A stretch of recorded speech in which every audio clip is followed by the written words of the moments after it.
Se você acha que é impossível um livro conter aspectos da teologia, da filosofia, da psicologia e das artes, saiba que isso é possível e esse livro aqui, Verdadeira Espiritualidade, do Francis Schaeffer, ele vai te impressionar. Esse livro é um livro extraordinário e é esse livro que está hoje no Pensa num Livro Bom, que nós vamos tratar desse livro, porque ele realmente é um livro daqueles que você tem que ler com bastante calma, que você tem que ir degustando cada palavra, cada capítulo, porque ele vai conceituando uma série de aspectos com relação à teologia, muito bem delineada, a filosofia e como que a teologia conversa com a filosofia, como a teologia e a filosofia, eles tratam da questão da psicologia e como que isso faz a gente analisar corretamente a arte, a cultura e tudo mais. Muito interessante esse livro do Francis Schaeffer. Schaeffer é um dos homens brilhantes. As leituras dos livros do Schaeffer fizeram extremamente bem para mim, para a maneira como eu enxergo o evangelho e a missão da igreja. Schaeffer, entre alguns livros dele, tem esse aqui, Verdadeira Espiritualidade, um grande livro, mas também tem outros livros muito bons. Por exemplo, tem o livro A Morte da Razão, O Deus que se Revela, O Deus que Intervém. Tem outros livros muito bons do Francis Schaeffer. Ele foi um teólogo cristão evangélico americano, filósofo, pastor, e ele abriu uma comunidade chamada L'Abri, na Suíça. L'Abri em francês significa abrigo. Então, como ele montou isso na Suíça, tinha que ser em francês, né? Então, é interessante a maneira como o Schaeffer ele vai trabalhando, porque ele não queria dialogar somente no aspecto religioso, eclesiástico, porque ele compreendia que o evangelho ele transformava a totalidade da nossa existência, a totalidade da vida. E o evangelho tinha sim muito a dizer a respeito da filosofia, a maneira como nós enxergamos o mundo. Ele tinha sim muito a dizer com respeito à arte, à cultura, à questão da estética. É por isso que esse livro chama Verdadeira Espiritualidade, uma vida cheia de beleza que edifica e inspira. Aqui no Brasil, nós temos uma comunidade L'Abri, né? L'Abri começou na Suíça com Francis Schaeffer, mas depois foi espalhando para alguns outros lugares. E no Brasil, quem representa o L'Abri, que também tem uma casa em Minas Gerais, é o Guilherme de Carvalho. Se você não conhece, o Ministério L'Abri vale a pena conhecer.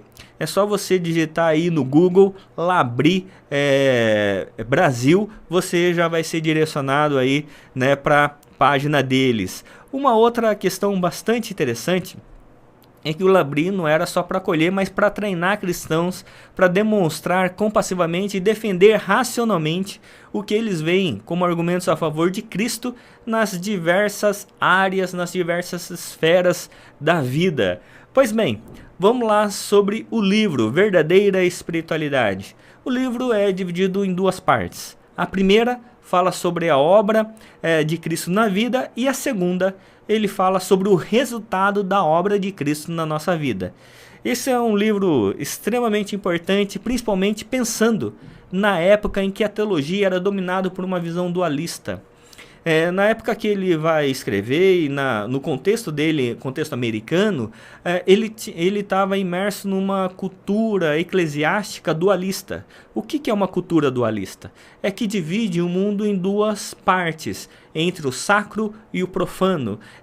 Já viu aquela questão de falar assim, olha, tem música sacra e música profana, música da igreja e música do mundo, tem coisas que você pode fazer dentro da igreja e coisas que você pode fazer lá fora. Essa visão dualista, sacro e profana, faz com que haja quase que uma esquizofrenia cristã. Há pessoas que se comportam de uma maneira dentro da igreja, ouvem músicas dentro da igreja, mas fora da igreja é outro papo. fora da igreja é outra conversa. É uma esquizofrenia. E para Francis Schaeffer isso não tinha sentido. A vida tinha que ser integral. Da mesma maneira como a pessoa era dentro da igreja, no ambiente religioso, também tinha que ser fora. O evangelho tinha que ser inteligente e inteligível para as pessoas de dentro e para as pessoas de fora da igreja. O evangelho tinha que comunicar e dialogar com as diferentes áreas da existência e com as diferentes ciências. Então é muito interessante. Na página aqui 62 e 63, ele vai dizer algo extraordinário. Ele vai dizer assim sobre um aspecto bastante interessante que eu achei, porque ele vai falar sobre o impacto do conceito da ressurreição. Não só da vinda de Cristo Jesus, não só do ministério de Cristo Jesus, não só da morte de Cristo Jesus, mas da ressurreição como aspecto importantíssimo para a nossa existência. Ele vai dizer assim: então aqui nós temos um ponto histórico. Cristo morreu na história, Cristo ressuscitou na história, nós morremos com Cristo quando nós o aceitamos como Salvador. Isso também é coisa histórica, é algo que aconteceu em um ponto da história. O próximo ponto é sermos ressuscitados por Ele, assim como Ele foi ressuscitado.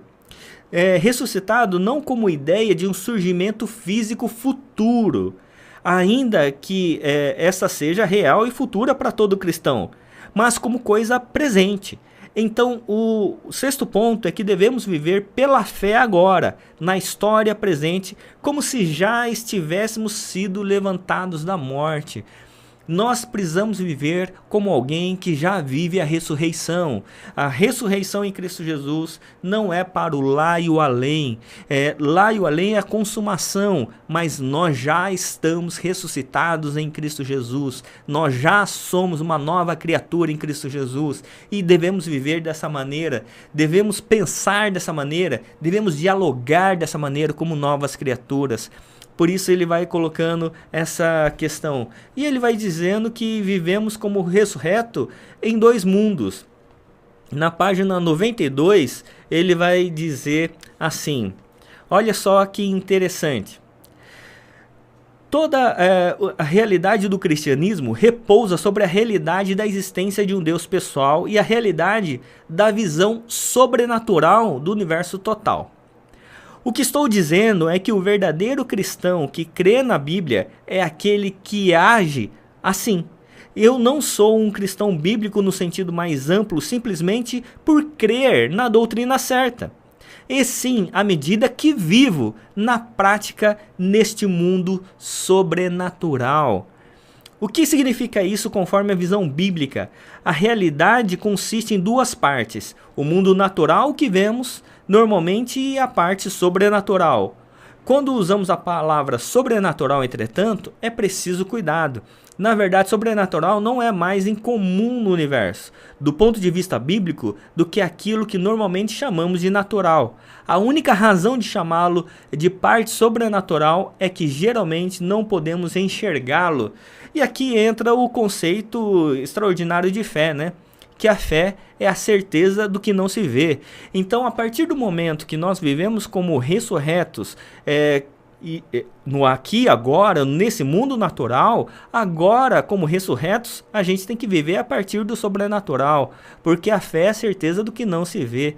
Então a gente não vive com os padrões, com os paradigmas, com os pensamentos, com o espírito da época desse mundo. A gente vive a partir do Espírito de Deus. Extraordinário. E ele vai depois finalizar como é de fato ser e viver como igreja. E só para complementar aqui, lá no final do livro, na página 222 e 223, ele vai dizer assim sobre a nossa cura. Ele vai dizer assim: a igreja, em grego, eclesia, significa simplesmente aquilo que é chamado para fora, chamado para sair de uma humanidade perdida. Essa é a chamada da igreja de Jesus Cristo em nossa geração, nas artes, na música, na filosofia, no drama, em todo lado que se olha, o homem está percebendo que o homem está sendo menos do que ele sabe que deve ser. Nossa geração vê isso Mas o problema não é novo em nosso tempo. Desde a queda do homem tem sido assim. E a igreja é convocada para sair dessa humanidade a fim de ser uma humanidade anterior à humanidade perdida. A unidade da igreja é basicamente a unidade da cabeça controlando cada uma das partes. E a cabeça é Cristo Jesus. Por isso, eu quero indicar esse livro para a sua leitura e para o seu crescimento. Porque, primeiro, é um livro que coloca de forma clara a necessidade de vermos a obra e a redenção de Cristo Jesus não como algo religioso, mas que traz impacto para todas as esferas da vida. Segundo, é um livro que faz com que desenvolvamos uma cosmovisão bíblica, teológica e missional em todas as esferas da vida. Terceiro, é um livro que estabelece como exercer diálogo entre a teologia e os demais saberes. Por isso esse livro é tão importante para nós lermos e desfrutarmos. Que Deus assim o abençoe na sua leitura, no seu desenvolvimento como cristão e como um missionário ressurreto em Cristo Jesus, vivendo em dois mundos, no natural, mas a partir do sobrenatural. Que Deus assim o abençoe, em nome de Jesus. Amém.